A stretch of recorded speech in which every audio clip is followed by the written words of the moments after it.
ധനഹ 3-ാം വ്യാഴം. വിശുദ്ധ മർക്കോസിൻ്റെ സുവിശേഷം 10-ാം അധ്യായം 17 മുതൽ 22 വരെയുള്ള വാക്യങ്ങളുടെ വിശകലനം. യഥാർത്ഥ ദൈവാരാധന. യാതൊന്നിലും യാതൊരു അവകാശവാദവും ഉന്നയിക്കാത്ത ഒരു കുഞ്ഞിനെ പോലെ ഉള്ളവരാണ് ദൈവരാജ്യം കരസ്ഥമാക്കുക എന്ന് യേശു അവരെ പഠിപ്പിച്ചു. ഇത് പറഞ്ഞ വഴിയിലേക്ക് ഇറങ്ങിയപ്പോൾ ഒരാൾ ഓടിവന്ന്, സ്വർഗരാജ്യം അവകാശമാക്കാൻ ഞാൻ എന്ത് ചെയ്യണം എന്നവനോട് ചോദിക്കുന്നു. കൽപ്പനകൾ കൃത്യമായി പാലിക്കുന്നവനാണ് അവൻ.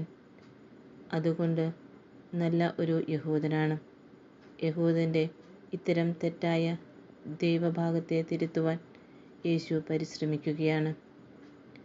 മനുഷ്യൻ എത്രയേറെ നല്ലവനായാലും നന്മ ചെയ്താലും സ്വർഗരാജ്യത്തിൻ്റെ അവകാശം സ്വന്തമാക്കാൻ കഴിയുകയില്ല.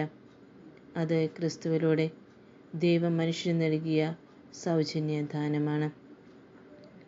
ലോകത്തിലുള്ള നന്മകൾ ചെയ്താലും സർവ്വനന്മയായ ദൈവത്തിൻ്റെ നന്മയുടെ മുമ്പിൽ അതൊന്നുമാവുകയില്ല.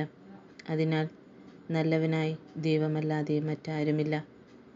എന്നിട്ട് 10 പ്രമാണങ്ങളിൽ അവൻ ചെയ്യുന്നു എന്ന് ഉറപ്പുള്ള 6 പ്രമാണങ്ങൾ മാത്രം ചോദിച്ചു കൊണ്ട് യേശു വിഷയത്തിലേക്ക് കടക്കുകയാണ്.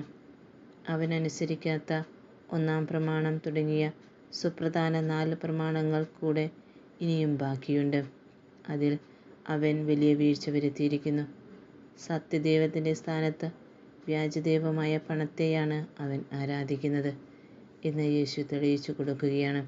അതിനാൽ വ്യാജദൈവമായ പണത്തെ ദരിദ്രർക്ക് നൽകിയിട്ട് യഥാർത്ഥ ദൈവമായ യേശുവിനെ അനുഗമിക്കുവാൻ അവനോട് ആവശ്യപ്പെടുന്നു. പക്ഷേ അവൻ വിഷാദത്തോടെ തിരികെ പോകുന്നു.